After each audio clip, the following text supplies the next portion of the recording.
Hello viewers, welcome again to this special relativity series. This is the part 2 of this series and today we are going to learn about Michelson-Morley experiment. So here we begin with the concept summary.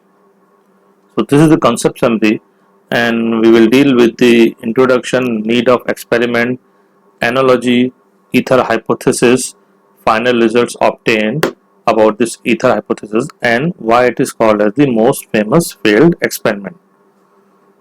Now the Michelson-Morley experiment was an attempt to detect existence of luminiferous ether, a supposed medium permeating space that was thought to be the carrier of light waves. But this experiment was performed by two experimental physicists, Albert Michelson and Edward Morley, between 1881 to 1887. The experiment was performed to compare the speed of light in two perpendicular directions in an attempt to detect relative motion of matter through the stationary luminiferous ether, and this is also called as ether wind. But the result of the experiment was negative because Michelson-Morley found no significant difference between the speed of light in direction of the movement through the presumed ether and the speed at the right angles. This is the original experimental setup of Michelson-Morley, and this was in the basement of some big structure. Now, why was the need of the experiment? And we all know that in 19th century, the physics theories was assumed that every wave required medium to travel. That is, sound waves require medium such as air or water to transmit its wave motion. So all the physicists were thinking that light must also require medium, and since light can travel through vacuum, it was assumed that even a vacuum must be filled with luminiferous ether. As solid bodies pass through the ether without obvious friction or drag, it was assumed that to have an highly unusual combination of properties. In the very first video of this series, we have gone through the Newton's laws, and we know that Newton's laws are invariant under Galilean transformation.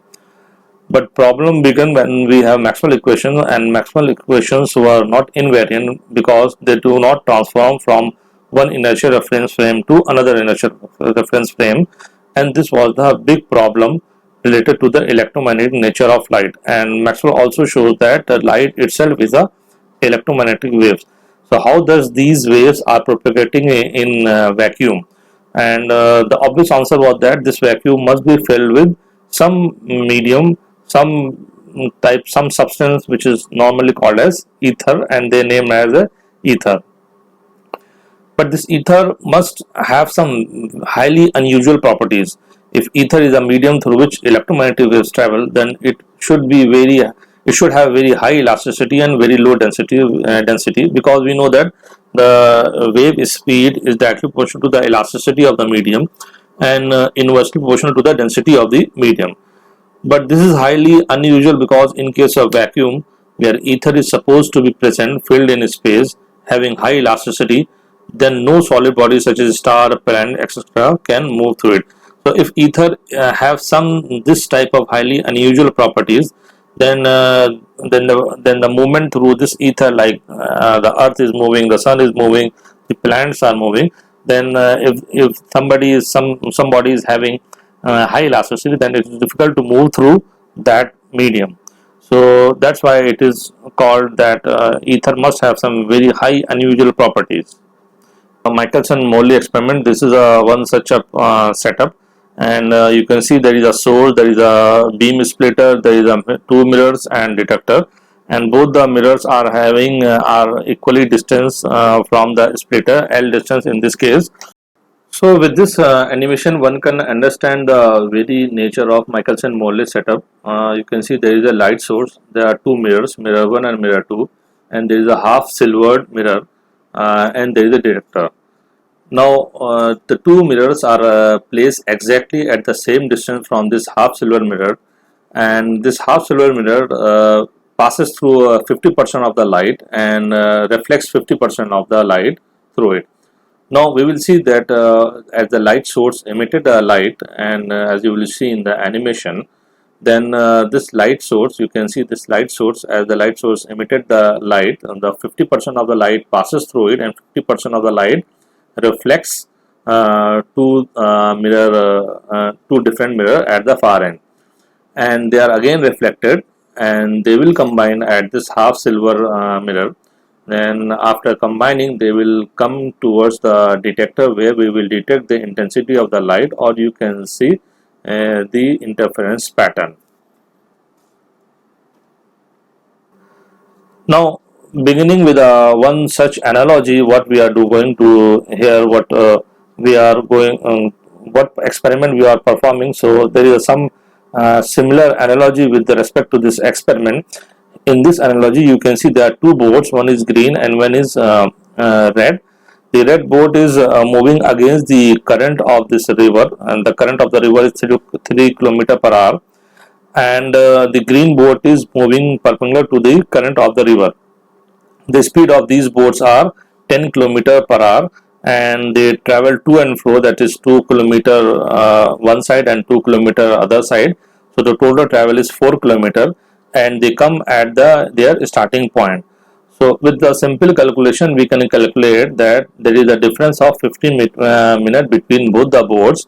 As we can see that boat B reaches earlier with boat A now by 15 minutes. Now if we interchange the boards, what will happen? Now if we interchange the board A will win against the board B by 15 minutes. So this is a simple thing. We can see again that if board A is win by 15 minutes in first of the case, then if we interchange the board B will win. So you can interchange the board and you can change the winning position of both the boards. Coming back to this absolute rest frame, and we can see if the setup is in absolute rest frame, that is it is not in motion at all, because on the earth or any reference frame on earth is not in absolute reference frame, because earth is itself in motion.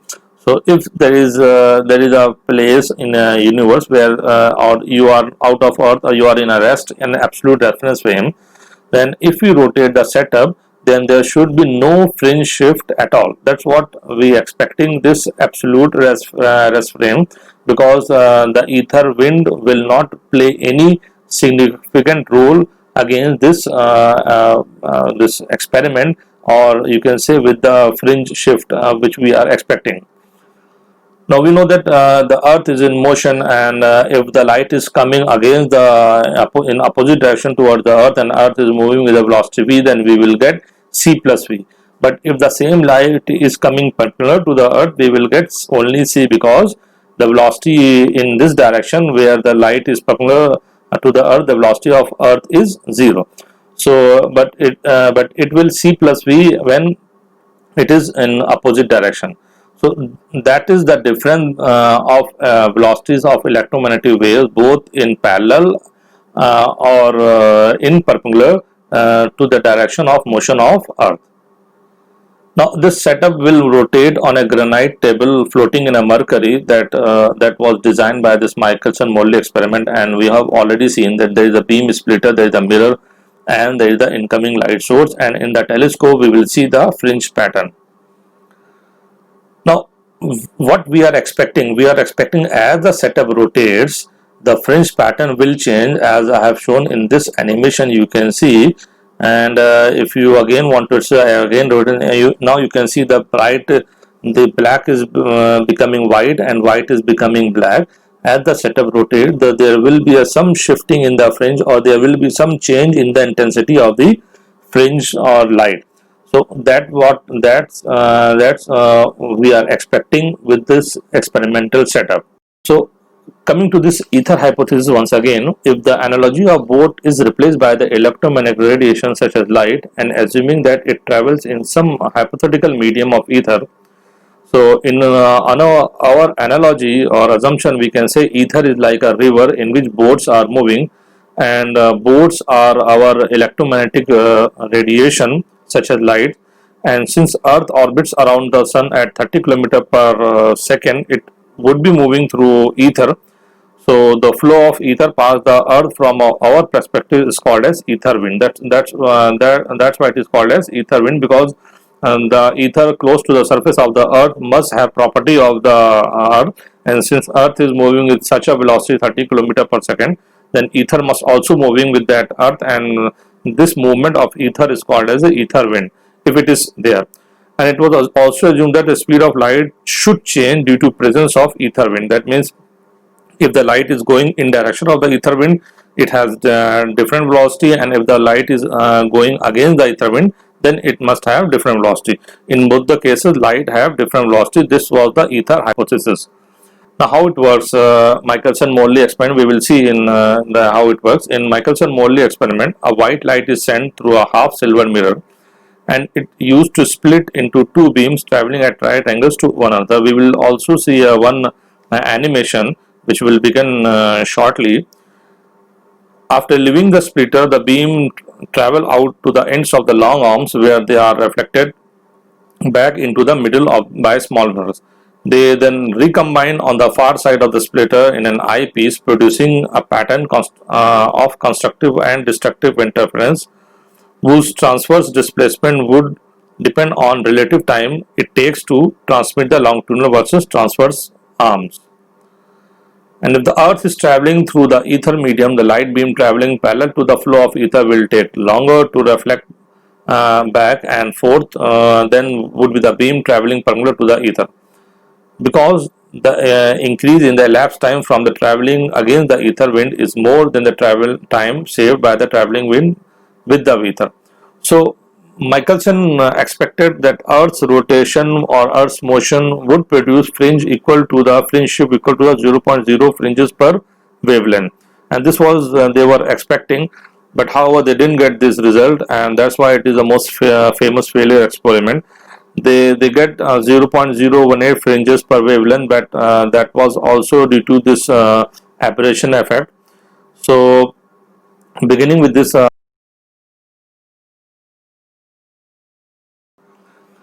now, before proceeding further, we must also do some mathematical analysis regarding this parallel and perpendicular motion of the light ray against this setup. So, if the light is in direction of the ether wind, then it will take c minus v. The net speed of the light will be c minus v, and if it is against the ether wind, then it will be c plus v. So in both the case, to and fro motion, the time will be L upon C minus V plus L upon C plus V, as we have denoted with TL, distance. In this figure, the dotted line represents the movement of Earth. So as the light moves from beam splitter towards the mirror in T1 time, the setup also moves Vt1 distance, where V is the velocity of Earth, and so the total distance beam of light has to travel is Ct1, and the same is shown in this figure. So after further solving, the final expression for the motion of light in parallel direction will be given as TL equals to 12 upon C under bracket 1 plus V square upon C square, and this expression is being used to calculate the light travel in parallel direction. Similarly, we can also calculate the motion of light in transverse direction, and it can be seen from the figure here. Light is not traveling in a vertical straight line, but traveling like a hypotenuse of a triangle, and as the light reflects from the beam splitter and it reaches the mirror in time t3, and since we all know that Earth is moving with the velocity v, and in time t3 it moves distance v times t3 as shown in with the dotted lines. So therefore path traveled by light will be of a hypotenuse of a triangle, and so to and fro coming and going of the light from beam splitter to mirror and mirror to beam splitter will be 2 times T3. Now T3 can be calculated by simply using Pythagoras theorem, and same is given as Ct3 squared equals to V times T3 squared plus L squared, where c is the speed of light, L is the distance between beam splitter and the mirror.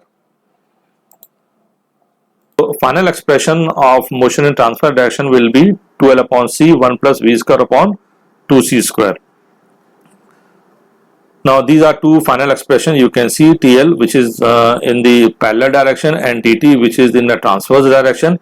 And as the light goes through from one point to another point in parallel direction, it will move 12 upon, the time will take 12 upon c under bracket 1 plus v square upon c square.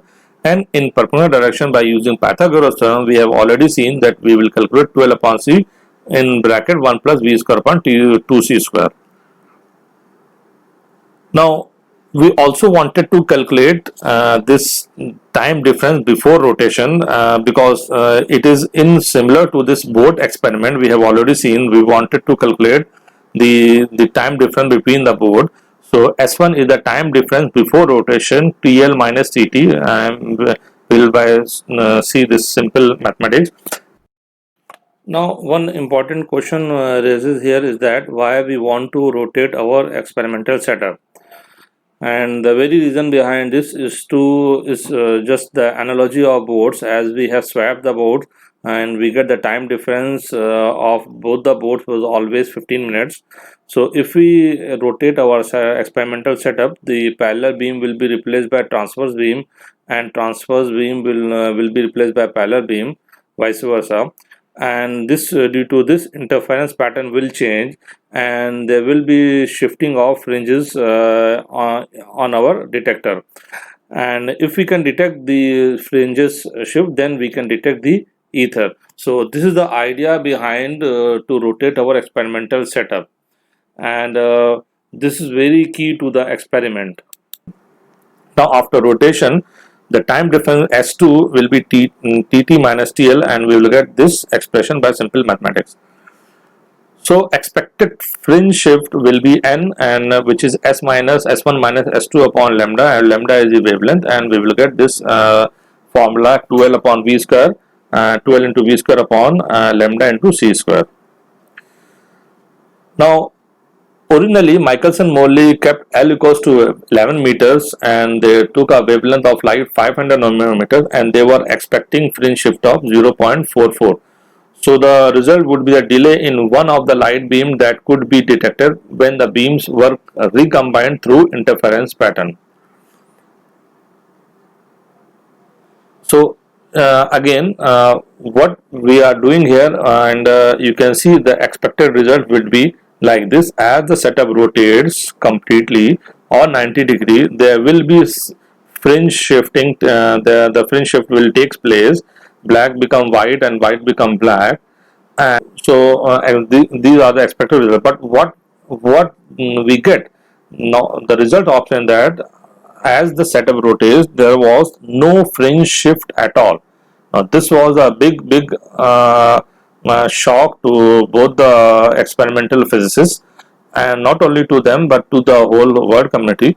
But they were so much convinced, and we will see in later that there is no fringe shift at all we obtained. But these are the results, and you can see from 1881 to 1887 they changed the arm length from 1.2 to 11 meter. They were expecting 0.04 to 0.4, but they get less than 0.02 and even lesser than 0.02 when they extended the arm length. So final result was no ether detected.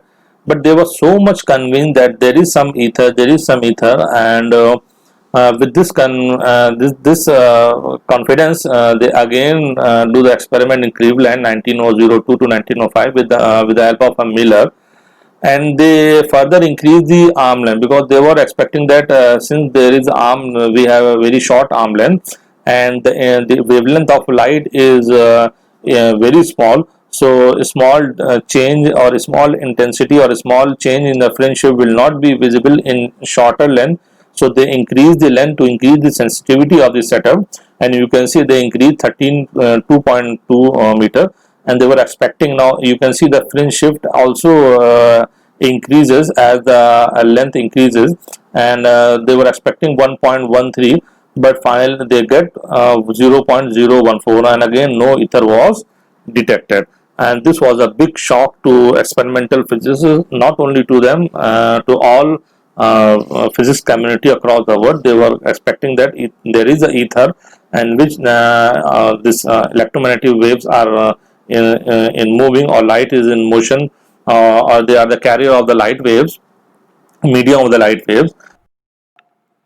So the final conclusion regarding our experiment is that, as there is no phase shift detected, so which means that n equals to 0, and since n equals to 0, S1 will be equals to S2, and hence TL equals to TT. That means time taken by the parallel beam will be same as the time taken by the transverse beam, and which means that there is no effect of motion of earth on speed of light.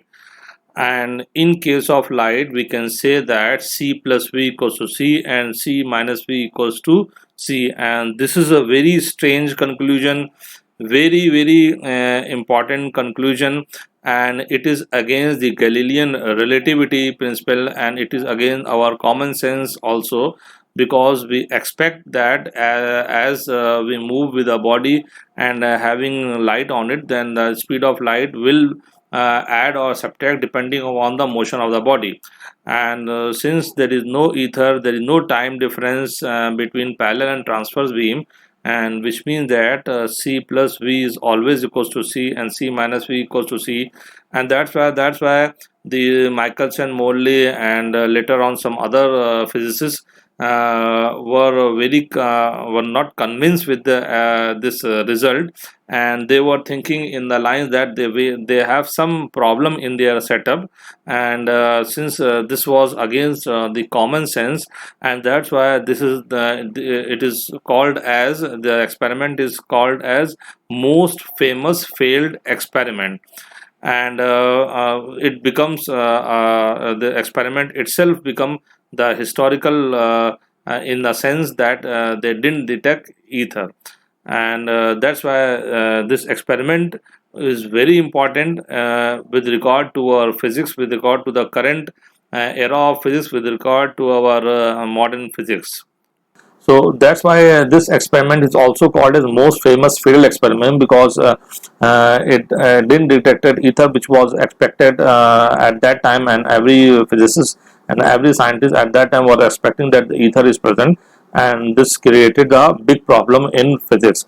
Now, this is the part 2 of this, and we'll see further the special relativity, how this was solved by Einstein in part 3 of the series. So with this, thank you very much. Please like, share and subscribe.